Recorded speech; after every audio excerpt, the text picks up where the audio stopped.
आता मग अॅल्युमिनियम आलं. मग अॅल्युमिनियम तुम्ही वापरता का अजून, असं मी अ, तुम्हाला विचारतो. आहेत एक दोन भांडी आहेत, पण असतातच म्हणजे त्यातलं असतातच मग काढून ठेवतो कशात तरी, असं होतं. बरोबर आहे अगदी. कारण अॅल्युमिनियमचा प्रश्न कुठे येतो, की एक तर अॅल्युमिनियम हे तसं नाजूक आहे मेटल. म्हणजे खूप गरम झालं तर त्याला वॉर्पिंग म्हणतात, म्हणजे ओबडधोबड होतं साईडला. म्हणजे ऑमलेटचं पॅन आहे समजा, तर त्याला ज्या कडा असतात त्या वाकड्या तिकड्या होतात. मग आपल्याला ते एस्थेटिकली बरोबर. आवडणार नाही. आपल्या घरात असं भांड आपण मग काय किंमत करतील लोक, असं आपल्या उगाच हो. वाटतं. लोकांनी किंमत करण्याचा काही प्रश्न नाहीये, पण तो आपल्या मेंदूमध्ये एक विचार बरोबर. असतोच की लोक काय म्हणतील. तर तो एक वेगळा विषय की अॅल्युमिनियम हे तुमच्या पदार्थामध्ये उतरतं. आणि जर तुमचा हा पदार्थ जर आम्ल, म्हणजे टोमॅटोचं काही तुम्ही भाजी बनव जास्त शोषून घेतो. खाताना बघा, प्रोटीन्स आहेत, कार्बोहायड्रेट्स आहेत, हो. फॅट आहे, व्हिटॅमिन्स आहेत.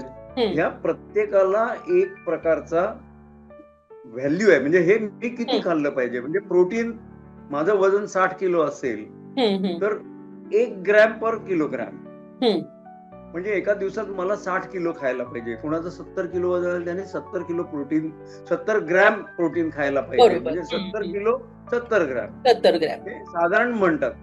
आणि मग त्याच्यात म्हणतात की त्याचं साधारणपणे 66% जरी घेतलं तरी ते चालतं. त्याला म्हणतात रेकमेंडेड डायटरी अलाउन्स, म्हणजे RDA. अॅल्युमिनियमला आपल्या शरीरातल्या कुठल्या एन्झाईम मध्ये स्थानच नाहीये. अच्छा. म्हणजे ते पोटात जाऊन फायदा काहीच होणार नाही, आवश्यकता झालं तर नाहीये. नुकसानच होणार आहे. त्यामुळे मग आणि त्याचे त्रास आहेत. अर्थात आपण ज्या प्रमाणात अॅल्युमिनियमच्या भांड्यातले पदार्थ खाऊ, तर टोमॅटो वगैरे असा आंबट पदार्थ जर बनवले तर जास्त अॅल्युमिनियम येईल. पण बाकी अल्कलाईन, फूड इज अल्कलाईन असं म्हणतात, तर बाकीच्या अन्नामध्ये एवढं येणार नाही. पण मग असं जर फायद्याचीच गोष्ट नाहीये तर वापरा कशाला. हो. त्याचा एक फायदा मात्र आहे की अॅल्युमिनियम हीट ट्रान्सफर पूर्णपणे करतं. म्हणजे आपण जी आच देऊ त्या पॅनला, ती सगळी पदार्थाला जाते. त्यामुळे ते पहिल्यांदा खूप लोकांना आवडलं.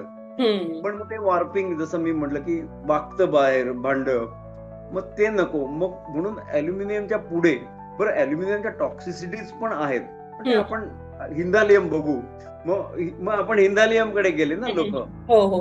हा, आमच्याकडे हिंडालियमचा तवा आहे, अॅल्युमिनियम नाही वापरत. हिंडालियमचा तवा आहे, बरोबर. आता अॅल्युमिनियम आणि हिंदालियम यांच्यामधला फरक काय आहे, तर हिंदालियम मध्ये ते अॅलॉय आहे. अॅलॉय म्हणजे मिश्र धातू, संयुग. मग त्याच्यामध्ये अॅल्युमिनियम जास्त, क्रोमियम आहे, आणि मॅग्नेशियम आणि मँगॅनीज असं थोडं थोडं त्याच्यामध्ये घातलंय. आता हे बाकीची जी मिनरल्स घातली आहेत, त्याच्यामुळे त्या तव्याला, भांड्याला एक प्रकारची स्टॅबिलिटी आली. तर ते अॅनोडाइज काहीतरी म्हणतात मला वाटतं त्याला. तर ते त्याला एक स्टॅबिलिटी आली आणि अॅल्युमिनियम पेक्षा ते सुपिरियर आपण म्हणू असा प्रकार झाला. दणकट झालं का, स्ट्रॉंग?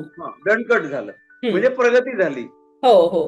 पण मूळ मुद्दा काय होता की लीचिंग, म्हणजे त्याचा अॅल्युमिनियमच्या अंश. पॅन मधला पदार्थ अॅल्युमिनियम पदार्थाबरोबर अॅल्युमिनियम पण त्या भाजीमध्ये येणार.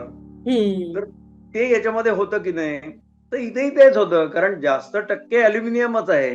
म्हणजे मग आला काय प्रश्न, काय आला की आपल्याला अॅल्युमिनियम वापरायला हरकत नाही समजा, पण वापरल्यानंतर त्या भांड्यातनं ती भाजी, आणि आम्ल असेल पदार्थ तर ती नाही, म्हणजे चिंच वापरलेला किंवा जसं आपण टोमॅटो. टोमॅटोची भाजी, असं हे नाही करायचं. आणि भाजी केलेली दुसऱ्या भांड्यामध्ये काढून ठेवायची.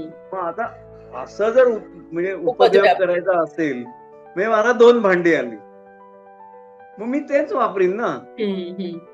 ॲनिमिया होऊ शकतो, अच्छा. ओस्टिओपोरोसिस होऊ शकतो.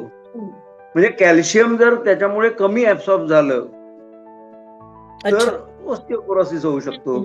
आणि खूप जास्त प्रॉब्लेम असेल तर म्हणजे आपण ज्याला म्हणतो कॉग्निशन, म्हणजे मेमरी लॉस, तर लॉस नाही पण मेमरी कमी होणं, किंवा आपल्याला एखाद्या गोष्टीचं आकलन कमी होणं, अशा गोष्टी होऊ शकतात. आता या सगळ्या मोठ्या प्रमाणावर झालं तर म्हणजे मी आज ऑमलेट खाल्लंय अॅल्युमिनियमच्या पॅन मध्ये म्हणून लगेच ते होणार आहे असंही नाहीये. पण मग लोकांनी काय विचार केला की असे जर त्रास असू शकतील आणि मला जर चांगलं काही मिळत असेल तर मी तिकडे का जाऊ नये.